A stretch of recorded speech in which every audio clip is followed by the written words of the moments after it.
기도하겠습니다. 하나님,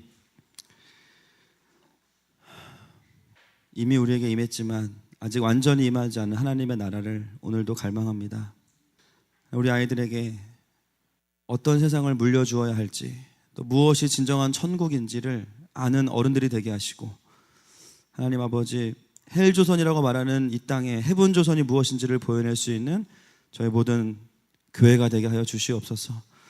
그것은 단순히 착하고 윤리적인 삶이 아니라 하나님이 다스리셔야 합니다. 그러기 위해서 우리가 먼저 성전되게 하시고 우리가 먼저 그 임재를 회복할 수 있도록 오늘도 우리에게 예비한 은혜를 더하여 주시옵소서. 어떤 자들은 위로하시고, 어떤 자들은 회개의 영을 부으시고, 어떤 자들에게는 힘을 주셔서, 어떤 자들에게는 꿈을 주시는 시간이 바로 이 시간입니다.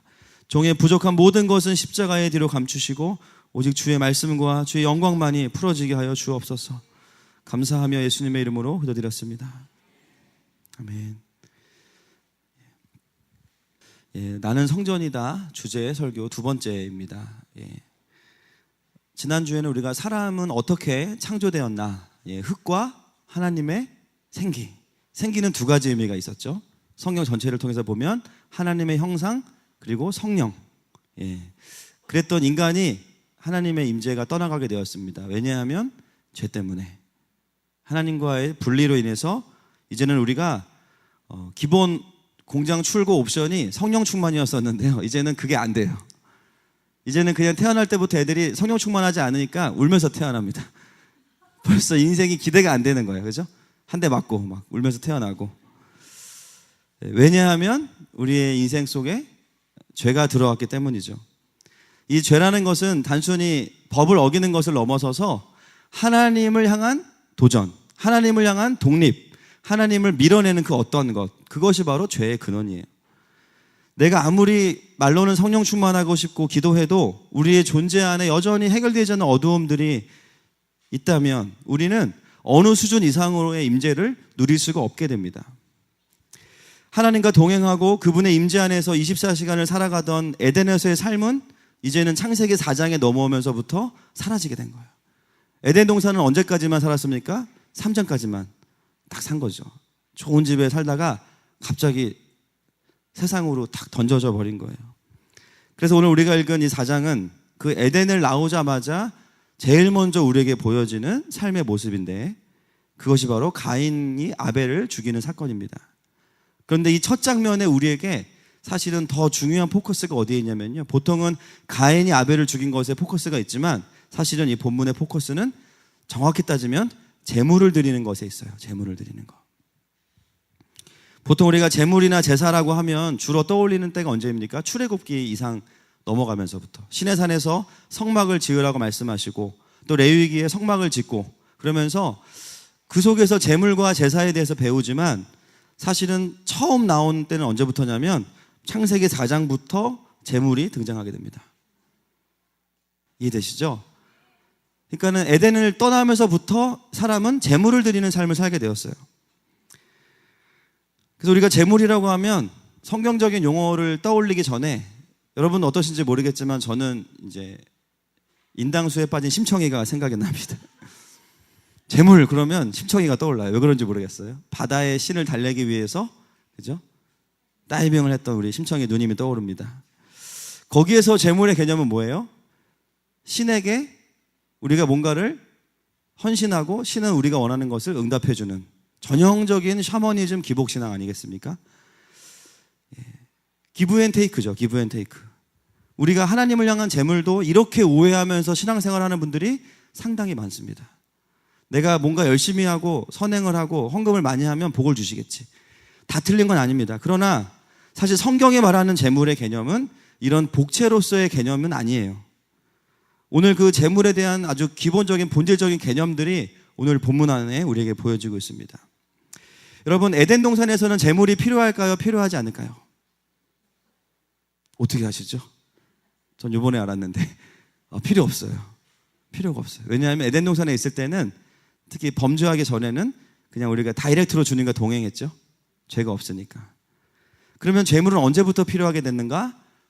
죄 지은 이후에, 즉 에덴을 나온 이후부터 제물이 필요하게 됐는데, 말씀을 보다가 참 궁금한 게 생겼어요. 대체 언제 누가 이 제물을 드리는 법을 가르쳐 주었을까? 그때는 모세도 없었는데 누가 가르쳐 주었을까요? 사탄이 미안해가지고 아이고 야, 나 때문에 너네가 지옥 가게 생겼다. 야, 사실은 이런 것도 있어. 그래서 가르쳐 줬을까요? 하나님께서 가르쳐 주셨겠죠. 저는 그것이 깨달아지면서부터 또 이해가 되지 않는 거예요. 하나님이 이분은 대체 자존심이 있으실까 없으실까?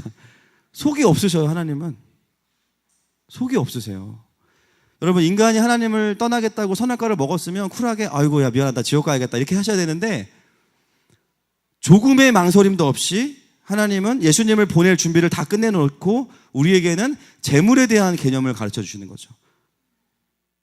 방금 인간에게 거절을 받으셨으면서 언제 그랬냐는 듯이 다시 아담과 하와에게 하나님의 임재를 회복할 수 있는 임시 방편을 가르쳐 주셨는데, 그게 뭐예요? 재물이에요. 하나님의 공의와 하나님의 거룩을 만족해야만 하나님께서 우리와 다시 교제하실 수 있기 때문에 모든 사람은 자신의 죄를 전가한 재물을 하나님께 드리도록 하나님은 그것을 가르쳐 주셨습니다. 그 재물의 핵심은 복채가 아니고 속죄죠. 나의 죄를 전가하고 내 대신에 이 재물이 희생하고 거기서 거룩과 공의가 만족되었을 때 하나님은 우리에게 오셔서 임재하시고 친밀하게 지내실 수 있는 거예요. 하나님은 화가 안 나셨을까? 그리고 보면 하나님께서 공의를 보면 100% 실행하시지도 않습니다. 저 같으면 선악과 따먹었을 때 이미 그냥 지구는 다시 회수 처리했을 것 같아. 다시 무로 돌아가자. 이거 의미 없다. 근데 하나님은요, 그렇게 하시지 않았어요. 또 기회를 주고 또 방법을 주시고 기다리시죠. 하나님의 관심은 자신의 자존심이 아니라 죽어가는 하나님의 형상을 가진 피조물인 우리가, 하나님의 자녀가 어떻게든 살아나기를 원하십니다. 그 자녀가 살 수 있는 유일한 방법은 다시 생명의 근원이신 하나님과 연결되는 거예요. 어쩌면 아담과 하와가 타락한 이후에 최소한 1000년 정도는 너네가 나 없이 한번 살아봐라 얼마나 힘든지. 그렇죠? 자식들이 말 안 들을 때 한 3끼만 굶어봐라 얼마나 엄마 없으면 너네가 힘든지, 이런 마음 올라오시죠. 또 행하시는 분도 계실 텐데 축복합니다. 근데 하나님은요, 아담과 하와가 범죄했는데 저 뒤에 노아나 뭐 더 에녹이나 이렇게 가지 않고 바로 다음 자녀인 가인과 아벨에게 벌써 제사를 가르치셨어요. 그 말은 아담에게도 가르치셨다는 거죠. 하나님은 애당초에 우리를 떠나실 생각이 없으신 겁니다. 바로 다음 세대가 범죄한 세대와 함께 제물을 드리고 있는 그 모습 속에서 우리가 보여지는 것은 무엇이냐면, 하나님께서 얼마나 하나님의 자녀들에게 신실하신가를 우리는 확인할 수 있어요. 아무리 육신의 부모라 할지라도 자녀를 이렇게 신실하게 품을 수는 없습니다. 선지서를 읽어보면 하나님은 엄청나게 무서운 말들을 많이 하시지만 실제로 하나님은 하나님의 백성들에게서 완전히 철수하시지 않아요. 부모가 자녀들에게 상처받고 때로는 화낼 수 있지만, 그러나 얼마 가지 못하는 이유는 무엇 때문일까요? 그것이 바로 하나님의 신실하심이 우리 부모들의 마음에 있기 때문입니다. 밤새도록 황금 송아지를 하나님이라고 섬기고 그 앞에서 음란하게 행하던 이스라엘에게 그 다음날 새벽에 만나를 내려주시는 하나님, 모세를 통해서는 진노하시는 것 같지만 그러나 그 다음날 광야에서 먹을 것이 없기 때문에 하나님께서 주시지 않으면 굶어야 되는 이스라엘에게 아무 말 없이 그냥 만나를 내리시는 그 하나님. 여러분, 우리 하나님은 진노 중에라도 긍휼을 잊지 않으시는 하나님 아버지이십니다. 근데 이스라엘은 그것을 잘 날마다 깨닫지는 못하는 것 같아요. 주님이 주시는 건 당연한 거고, 그죠? 애굽에서 못 먹던 고기 생각이나 하면서 원망하는 게 또 이스라엘의 모습이고 우리의 모습이죠. 내가 얼마나 하나님으로부터 많은 것들을 누리고 있는지를 우리는 자주 잊어버리고 당연하다고 생각해요. 여러분, 우리는 생각보다 더 많은 하나님의 신실하신 돌보심 안에 살아가고 있습니다. 만약에 하나님께서 우리가 행한 대로 우리에게 갚으셨다면 우리는 여기 한 사람도 앉아 있을 수 없을 거예요. 그러므로 하나님은 모든 상황 속에서 우리에게 신실하십니다. 오늘 가인과 아벨 사건은 표면적으로는 엄청난 살인 사건이지만 그러나 이 속에 흐르고 있는 이 하나님의 신실하심, 그리고 가인과 아벨을 통해서 보여주시기 원하시는 것은 단순히 형이 동생을 죽인 사건이 아니라 그 재물이 성공한 사람과 재물이 실패한 사람을 분명하게 대비해서 우리에게 보여주고 있어요. 왜 하나님께서 아벨의 재물은 받으셨을까요? 제가 3년 전에 이걸 설교한 적이 있었는데 금요 집회 때 지금 보니까 절반 이상이 그때는 안 계셨던 분들이세요. 그래서 제가 핵심만 딱 다루고 넘어가려고 합니다. 학자들마다 뭐 이런저런 해석들을 하는데 정말 뭐 기상천외한 해석들이 있습니다. 뭐 주님은 고기를 좋아하신다부터 시작해서 여러 가지가 있어요. 그러나 핵심은 오늘 우리 설교의 주제와 연결되어 있습니다. 뭐냐면 속죄의 개념을 가진 재물은 연락하세요. 속죄의 개념이 없는 것은 연락하시지 않아요. 뭐 농산물은 싫어하시냐? 나중에 제사에 보면 곡식을 빻아드리는 제사가 있어요. 주님은 쌀이나 뭐 보리 좋아하십니다. 결국 그 제사의 재물의 어떤 재료의 문제는 아니라는 거죠. 바로 이 부분을 히브리서 11장 4절에 풀어주고 있습니다. 함께 읽겠습니다. 시작. 믿음으로 아벨은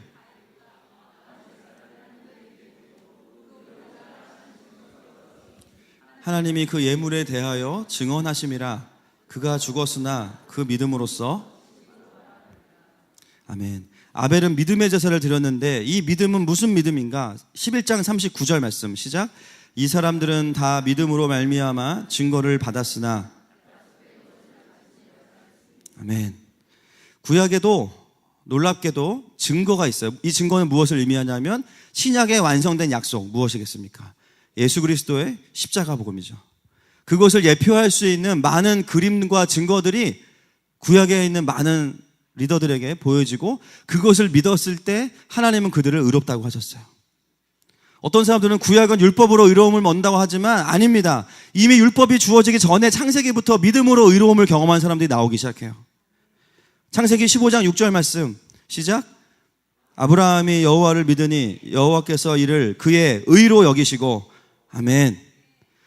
아벨이 믿었던 믿음은 그냥 막연하게 내 예배를 주님이 무조건 받으실 거야가 아니라 그 속에 바로 예수 그리스도의 십자가의 대속의 은혜를 보면서 예배했다라는 거예요. 어떻게 그런 믿음이 아벨에게 올 수 있냐면 그의 직업과 관련이 있죠. 창세기 4장에 아벨이 갑자기 왜 양을 키웠겠습니까? 어떤 분들은 뭐 양고기가 맛있다고 말씀하는 분도 계시지만 이때는 고기를 먹는 때가 아니었어요. 고기는 언제부터 먹냐면 창세기 9장 3절과 4절 말씀입니다. 시작.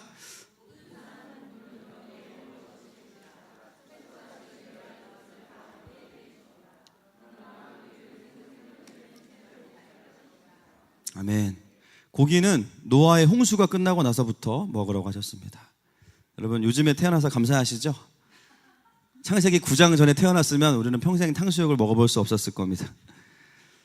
아벨이 양을 길렀던 목표는 양고기가 아니에요. 다른 이유가 있는 거죠. 그 이유가 무엇일까? 창세기 3장 21절 말씀 시작. 여호와 하나님이 아담과 그의 아내를 위하여. 저기 어떤 게 단서일까요? 가죽옷이에요. 이 가죽옷을 왜 하나님이 지어주셨습니까? 사람이 범죄하고 나서 자신의 수치, 벗었음을 알게 되었을 때 그것을 가려주기 위해서 하나님께서 직접 가죽옷을 지어 입히셨어요. 양의 목적은 가죽이었습니다. 아벨이 양을 키워서 그 양은 다른 누군가의 수치를 가리기 위해서 사용되는 가죽이었어요. 이 직업 자체가 아벨에게 어떤 은혜의 개념을 가지고 왔냐면 대속과 속죄의 개념을 가지고 왔던 거예요. 그러면서 처음에 가죽옷을 지어주셨던 그 하나님에 대한 이야기를 아담과 하와로부터 들으면서 하나님은 우리를 구원하시겠구나. 하나님은 우리의 수치를 가려주시는 분이시구나. 라는 개념들이 아벨 안에 들어오게 된 것이죠. 그 구원의 개념이 벌써 창세기 3장 4장부터 나오고 있다는 것입니다. 그러므로 믿음으로 아벨이 드렸다는 것은 긍정적인 마음의 예배가 아니라 대속과 십자가의 구원을 바라보면서 하나님을 믿음으로 은혜의 관점으로 자신의 제물을 드린 거예요. 그 제물을 드릴 때 아벨의 마음은 어떻겠습니까? 주님, 사실은 제가 이 양처럼 죽어야 되는데 이 양을 받으시고 저의 죄를 사해 주십시오. 그 양은 누구를 의미합니까? 예수 그리스도이시죠. 자기의 의가 아니라 은혜와 속죄의 개념을 가지고 제사하는 아벨의 제물과 아벨을 하나님은 받으신 거예요. 자, 믿음으로 예배한 사람이 아벨이라면 그 반대인 가인은 무엇으로 예배했을까요? 여러분, 우리가 하나님의 의를 믿는 것의 반대는 무엇입니까? 자기의 의죠, 자기의 의. 4장 3절 말씀, 창세기 시작. 세월이 지난 후에, 여기서 아주 주목해야 될 표현이 땅의 소산입니다. 단순히 농산물을 의미하기도 하지만 이 땅은 저주받은 땅이죠. 가인의 직업은 전혀 하나님의 은혜를 생각해 볼 수가 없어요. 오히려 벌받고 이제는 우리가 땅을 일구어야만 먹고 살 수 있구나, 그 쓴마음을 가지고 사실은 농사를 지었겠죠. 땅의 소산으로 재물을 삼아 여호와께 드릴 때 가인의 마음 안에는 믿음보다는 자기가 수고하고 열심히 한 것에 대한 보상, 그리고 아담과 하와를 통해서 주어졌겠지만 무조건 재물을 드려야 된다고 배웠던 의무와 당연함, 규칙, 이런 것들이 그의 마음에 더 크게 남아 있었습니다. 결국 재물을 드릴 때 자신의 의와 열심으로 드리게 된 거예요. 그 예물을 하나님은 받으시지 않은 거죠.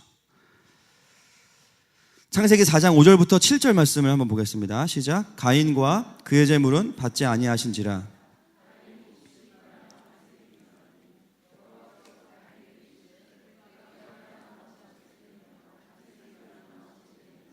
내가 선을 행하면 어찌 낯을 들지 못하겠느냐? 선을 행하지 아니하면 죄가 문에 엎드려 있느니라. 죄가 너를 원하나 너는 죄를 다스릴지니라. 여러분, 가인이 화가 난 것은 아벨 때문인가요? 아니죠. 왜 화가 났습니까? 자신의 재물을 하나님이 받지 않으셨어요. 이 거절감이죠. 우리가 뭐 예배에 실패했다 이렇게 얘기하지만 내가 열심히 준비한 재물을 하나님이 안 받으셨다는 거에 화난 거예요. 정상적인 반응은 아니죠. 그죠? 내가 이 비 오는데 내가 진짜 미금역에서부터 비 다 맞고 왔는데 은혜를 안 주셔? 헌금 안 해야지. 그죠? 여러분. 자기의 의와 열심이 충만한 사람은 그게 인정을 받지 못하면 화를 냅니다. 분노해요. 자기가 왜 화내는지도 몰라요. 하나님은 그 가인을 향해서 뭐라고 평가하시냐면 선을 행하지 않고 있다고 이야기하십니다. 누구를 도와주고 구제하고 이런 게 선이 아니라 하나님 앞에 자기 의로 나오는 사람을 하나님 뭐라고 평가하시냐면 너는 나에게 지금 선을 행하고 있지 않다는 거예요. 선은 무엇이겠습니까? 하나님의 은혜를 인정하는 거죠. 여러분, 하나님이 단순히 가인의 재물을 받지 않으셨다는 것은 그냥 예배가 잘 안 됐다는 의미가 아니라 그 재물이 목적이 아니라 그 재물 다음이 더 중요해요. 하나님께서 가인에게 임재하셔서 가인을 채우시고 그를 다스리셔야 되거든요. 할렐루야. 그게 안 됐다는 얘기예요. 그 결과가 뭐냐면 예배를 끝난 이후에 자신의 육의 본능대로 분노하고 동생을 죽이게 되죠. 우리가 예배하면서 나의 열심과 의로만 나아가면 내가 회개하고 제물로 드려지지 않으면 그 예배에서 우리는 나를 바꾸시고 임재하시는 하나님을 경험하지 못하게 됩니다. 가인도 하나님이 자신 안에 죄가 있다고 말씀해 주셨는데요, 그걸 들었음에도 불구하고 죄를 다스리지 못해요. 왜냐하면 그 예배 가운데 죄를 다스릴 수 있는 권능을 받지 못했기 때문에 본능대로 움직이게 될 수밖에 없는 거죠. 우리는 오늘 창세기 본문을 보면서 이렇게 생각할 수도 있습니다. 이제는 뭐 예수님이 우리의 재물 되셨는데 뭐 재물이 문제가 될 게 있나? 더 이상의 재물도 필요 없고 나는 그냥 이제 그 재물, 예수님을 재물 삼아서 나오면 되는 거 아닙니까? 반은 맞고 반은 틀리죠. 그럴 때는 어디에 집중해야 되냐면은 틀린 거에 집중해야 성장이 있어요. 아멘이십니까? 이것이 의미하는 게 뭔지를 우리가 더 깊이 파고 들어가야 됩니다. 여러분, 예수님께서 우리의 죄를 위한 제물이 되셨습니다. 아멘이시죠? 그러나 그 말은 내가 여전히 죄에 대해서 무감각하면서 그냥 주일만 나와서 잠깐 예수님 뒤에 숨었다가 예배드리는 것을 의미하지 않아요. 오늘 본문에도 나오지만 하나님은 가인과 그의 제물은 받지 않으셨죠. 하나님은 제물과 제물을 드리는 사람을 분리해서 보시지 않습니다. 하나님은 제물과 제물을 드리는 사람을 동일시해서 바라보십니다. 로마서 6장 4절 말씀 같이 읽겠습니다. 시작. 그러므로 우리가 그의 죽으심과 합하여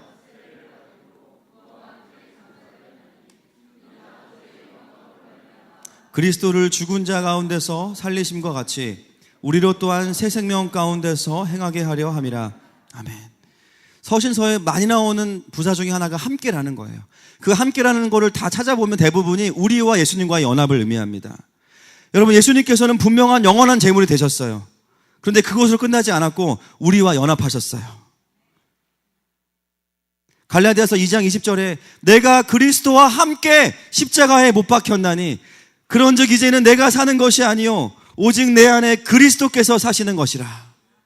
이제 내가 육체 가운데 사는 것은 나를 사랑하사 나를 위하여 자기 자신을 버리신 하나님의 아들을 믿는 믿음 안에서 사는 것이라. 여러분, 우리의 부르심은 예수님이 재물 되셨으니까 나는 이제 편하게 살자가 아니라 예수님과 함께 죽고 죄에 대하여서 죽고 예수님과 함께 사는 것이죠. 이것을 간구하게 되면 우리는 예수님만 재물로 계속 드리면서 나는 예수님과 함께 죽지도 않는 삶을 살게 되는 거예요. 이런 예배자를 뭐라고 부르냐면 가인과 같은 예배자라고 부르는 겁니다. 자신을 제물로 드리지 않는 이스라엘의 제사를 향해서 하나님은 이사야서에서 이렇게 평가하십니다. 1장 11절부터 13절 말씀 시작.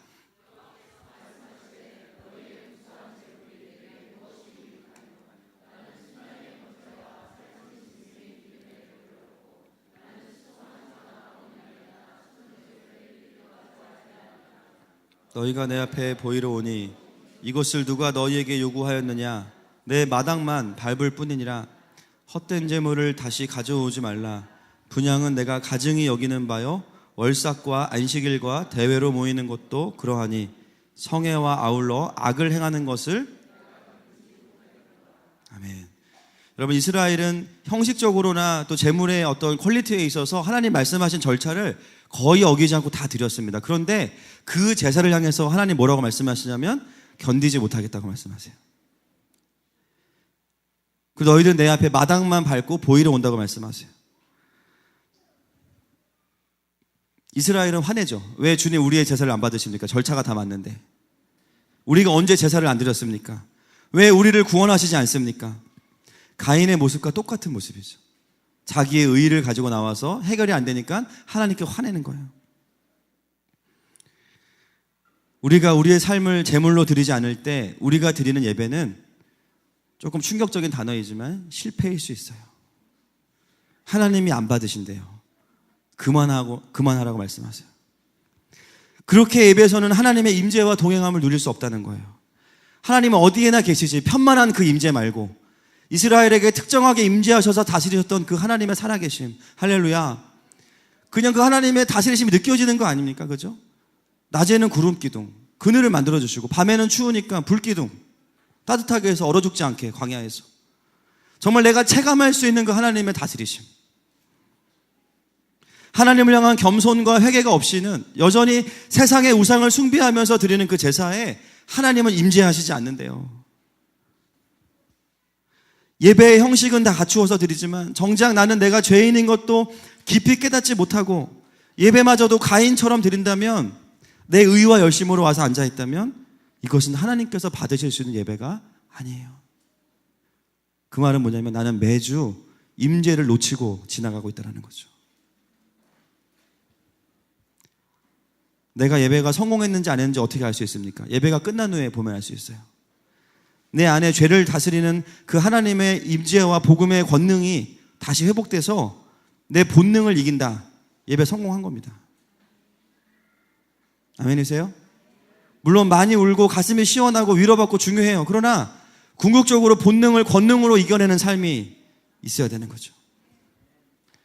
오늘 가인은 예배를 드리고 나서 엄청난 대형 사고를 칩니다. 그러나 제대로 자신이 제물되어서 깊은 회개와 임재를 경험한 사람은 하나님의 권능이 그의 본능을 다스립니다. 우리 하늘마음 모든 가족들이 이런 예배자가 되기를 축복합니다. 안 되면 예배 드려야 돼요, 무조건. 이거 아닌 것 같은데 예배 자리에 나와야 되는 거죠. 가인과 아벨은 그러므로 본능과 권능의 차이를 보여주는 아주 분명한 대비예요. 가인은 예배에서 자신을 온전한 제물로 드리는 회개를 몰랐기 때문에 본능을 따라 동생을 죽이죠. 아벨은 어떻습니까? 우리가 가인이 너무 유명하다 보니까 아벨을 잘 묵상하지 못할 때가 있어요. 여러분, 아벨은 제물로 잘 드렸거든요. 그럼 아벨에게 일어난 변화가 무엇일까요? 아벨은 형의 분노를 다 받아내요. 여러분, 누군가의 분노를 받아내 본 적 있으십니까? 근데 여러분, 아벨의 입장 한번 생각해 보세요. 아벨은 잘못한 게 있다 없다? 전혀 없어요. 예배 잘 드린 거 말고는 잘못한 게 없어요. 그런데 가인이 오더니 자기가 하나님과의 관계에 실패한 거를 아벨한테 쏟아붓기 시작하는 거예요. 잘못한 게 없을 때 우리는 누가 억울한 말 한 소리만 해도 막 밤새 막 가슴을 치는데, 아벨은 아무것도 잘못한 게 없는데 죽임을 당했습니다. 그냥 죽임을 당했습니까? 패 죽였죠. 쳐 죽였죠. 여러분 생각해 보세요. 가인과 아벨이 이미 어느 정도 컸단 말이에요. 가인의 직업은 뭡니까? 영농 후계자, 농사꾼이에요. 그렇죠? 아벨은 매일마다 양을 잡아서 죽여가지고 가죽을 벗기는 사람이에요. 누가 더 힘이 셀까요? 만약에 아벨이 이 형 봐라, 지가 예배 잘못 들어놓고 나한테 승질을 부려?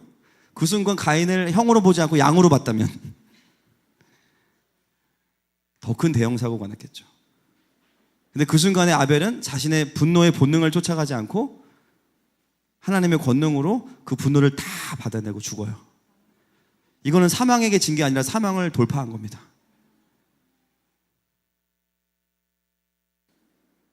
같이 분노하지 않아요. 무능해서가 아닙니다.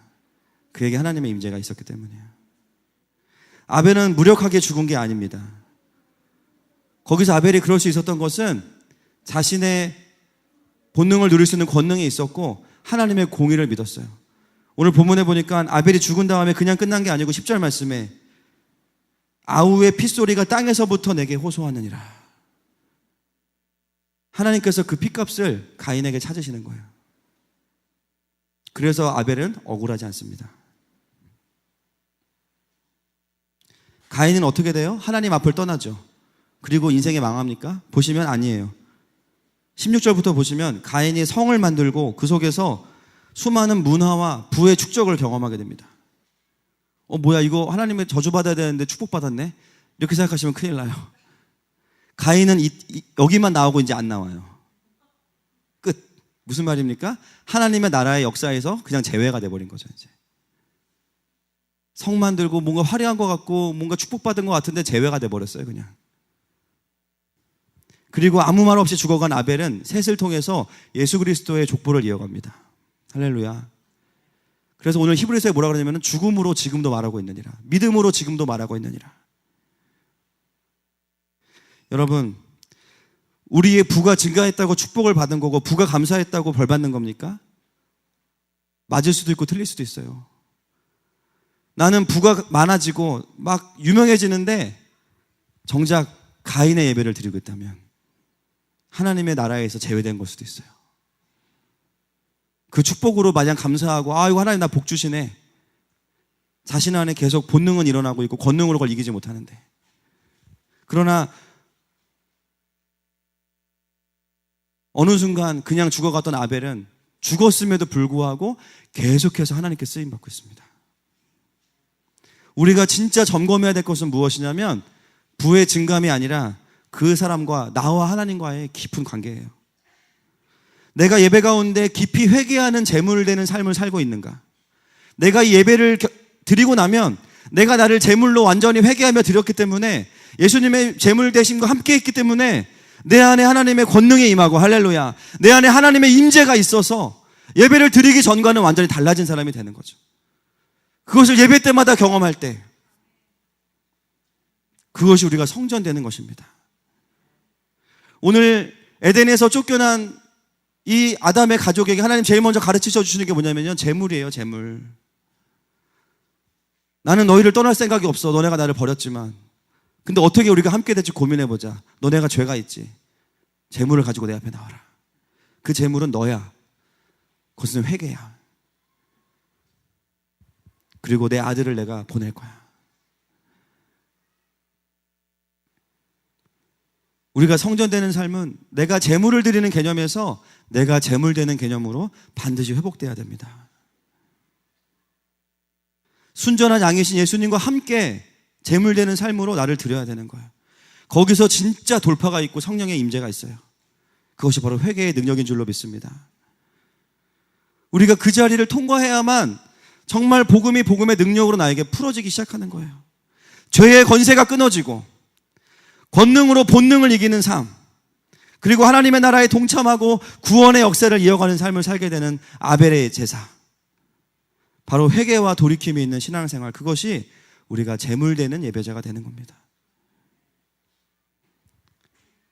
보니까요, 이것도 반반이에요. 우리가 가인으로 예배드릴 때가 있고요, 또 아벨로 예배드릴 때가 있어요.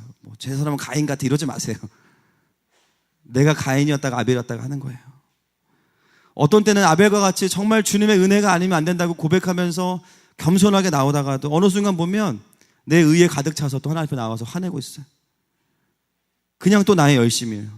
저도 막 한 주간 어제 수련회 가서 은혜 좀 끼쳤다 싶으면 주일날 막 어깨가 펴지고 막 하나님한테 막 주님이 하신 건데. 그죠? 중요한 것은 뭘까요? 내가 가인 같다고 느껴질 때 빨리 돌이키는 겁니다. 신앙생활을 하면서 하나님 앞에서 나를 돌아보지 못하고 회개가 없는 신앙생활을 어느 순간부터 하고 있다면, 그리고 오히려 비난하고 분노하고 있다면, 여러분 지금 빨간불 켜진 거예요.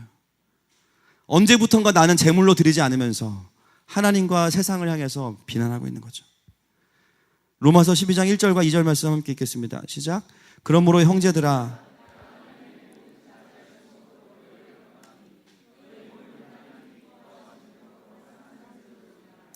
이는 너희가 드릴 영적 예배니라. 너희는 이 세대를 본받지 말고 오직 마음을 새롭게 함으로 변화를 받아 하나님의 선하시고 기뻐하시고 온전하신 뜻이 무엇인지 분별하도록 하라. 아멘. 우리가 드리는 거룩한 산제물은 우리의 몸을 드리는 것이죠.